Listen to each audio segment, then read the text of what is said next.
Part 1, Fantastically.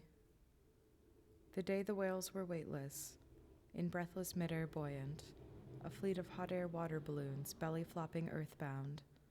All of the water disappeared.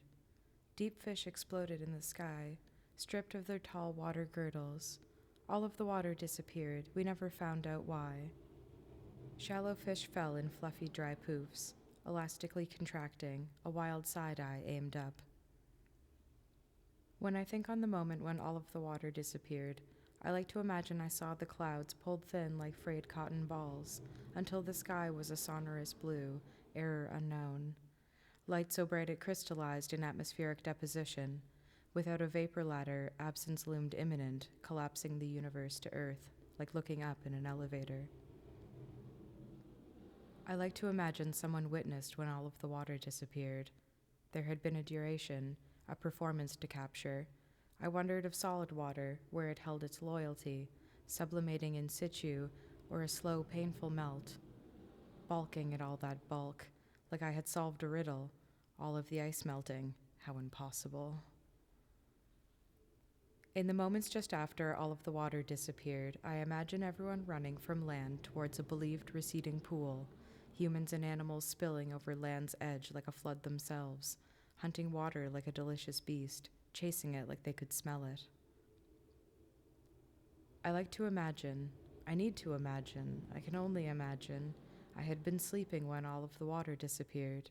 Under the wild eye of a near full moon, I had dreamed it was raining cats and dogs. Close. In the moments just after all of the water disappeared, everyone noticed everything had changed all at once. All of the water disappeared. And when one person yelled, another was yelling the same call, unaware of the call in progress. And yet another would join, and soon the sun was up all over the world, spreading the rumor by eyes and by mouth we had sung the same song, united as a global people, united with the animals, the plants, the rocks, and the heavens. We sang the dirge. The water is gone. Where had it gone? Why had it gone? What hasn't gone yet? Part 2. Phenomenologically.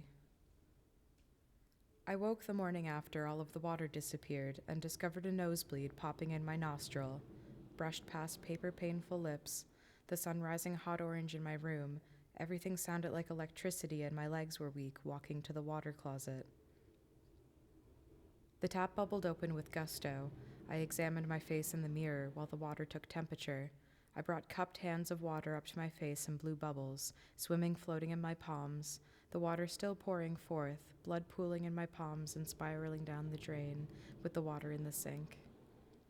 I had always lived by the ocean, the crease of mighty bodies, an assurance of my place, a reification of space. 2 worlds to play, solidity of land, mother of bipeds, the ocean a colossus, alive garnished with crests, and our true maternal tongue, the shore etched by no man's hand, yet meticulously inscribed and described, yet littered with human products and presence.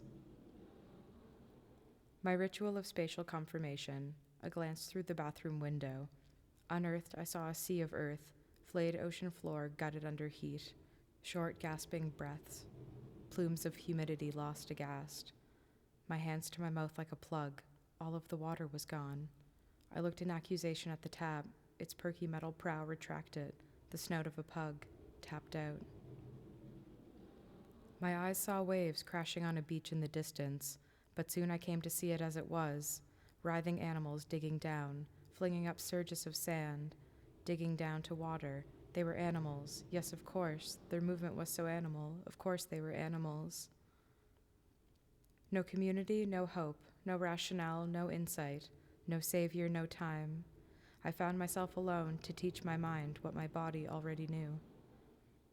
The television did pop on, but every channel was static, save for one, which featured an old white man sitting at a news desk, sobbing with his face aimed downward. The radio did crack on, but every station was static, save for one, which featured a man's voice lamenting but maintaining control. A great ascension of water into the heavens, God taking back our last shred of his beautiful garden. Or perhaps this has all come about as an experiment of anti-water gone wrong. The laptop did blink on, but every site failed to load, save for one, which featured a kindred wall of content, posters drowning in a sea of shame and blame, or in self-soothing cups of Chianti, Chianti, Chianti. Money couldn't buy this kind of unifying power, or anything for that matter anymore. Of the books on my shelf frozen at their print, the dictionary read without cynicism the word apocalypse as usurp ruling powers to let the righteous rise, the dawning of the dry age. I had become in that moment suddenly a steadfast Aquarian. Further reading defined apocalypse, noun, an uncovering, a revelation, the revelation, but no, uncovering as a disclosure of knowledge, certainly an inconvenient truth. Part 3. Water Gone Ontologically. A teacher told us when we were young, you can go a week without food, but after a few days without fluids, 3 or 5, I couldn't recall, your body starts to die, without hope of rehydration. As a kid, I asked of the water in food, probing beyond the point. The human body is 90% water. This logic was certainly before its time. For a smug moment, I felt psychic, exalted, and wise. Presently, I planned. No washing, no toilet, no cooking. Gather up the wine, the beer, the water, the juice, the milk. Consume in reverse order. If there was life left in the carrots, I would hear that cellular snap when I bit through. Sizzling was a distant tune draining from my ears.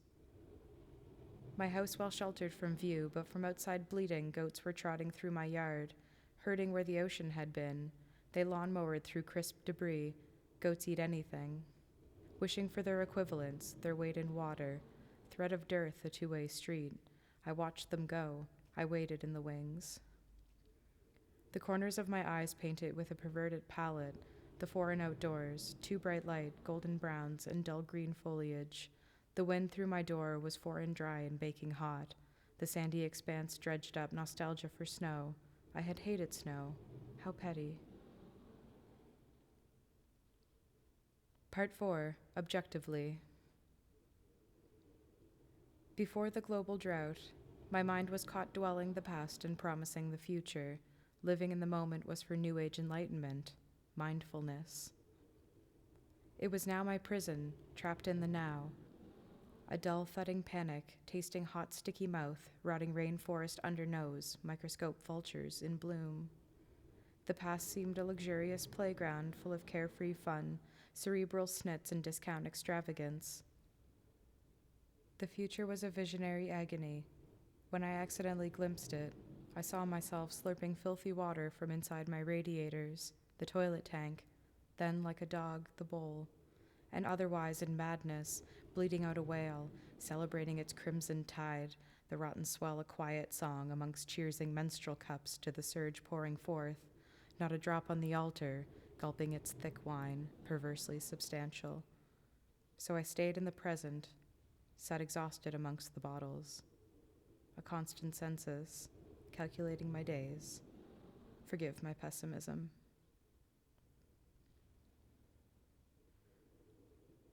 Part 5. Consciously. I had been amazed by scale once, now twice. A cup of water poured into the ocean, fully, completely mixed through. Thousands of your original molecules taken up in a new cup. How could that be? Water is a drop at its smallest, sheeting off the finger. Fundamental alchemical, conceived as electrical orbits, impressed a suffocating dominion. Repressed in lines and letters, we saw it so naked it became ashamed. Water is infamous, its self-collusion, on a mission to meet up. Water flows. Water flowed. Springs together in meniscus blubs, inching low, sliding to ground, soaked in and then gone. Water flowing under a perpetual motion machine. What cause did she have to gather, to group, bump, and ripple, plotting and plotting? All those who saw towards 7 generations from now had known this pulling, this retraction of the mother of all, of her own accord. Repossessed and autonomous, tired from tainting, stronger without us, no longer living alongside, stewards had become masters, and they were very much ungodly Goliaths.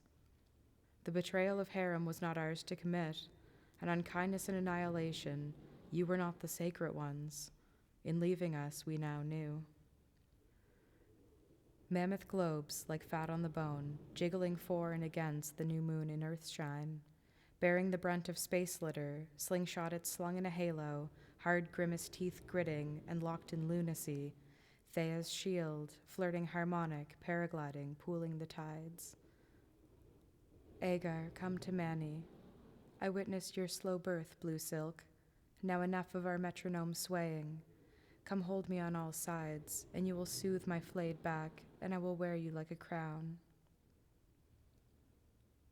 And like roving, I could see the sea spun up to the moon, breaking and fraying and tornado funnel cloud kissing back into the draw, maidens pulling minute thread burn. And over the horizon, the super moon bubbled up, a beautiful blue marble, swathed and swimming, my lips cracked by my jaw, pursed in parched grief. With no tears to shed, I howled instead.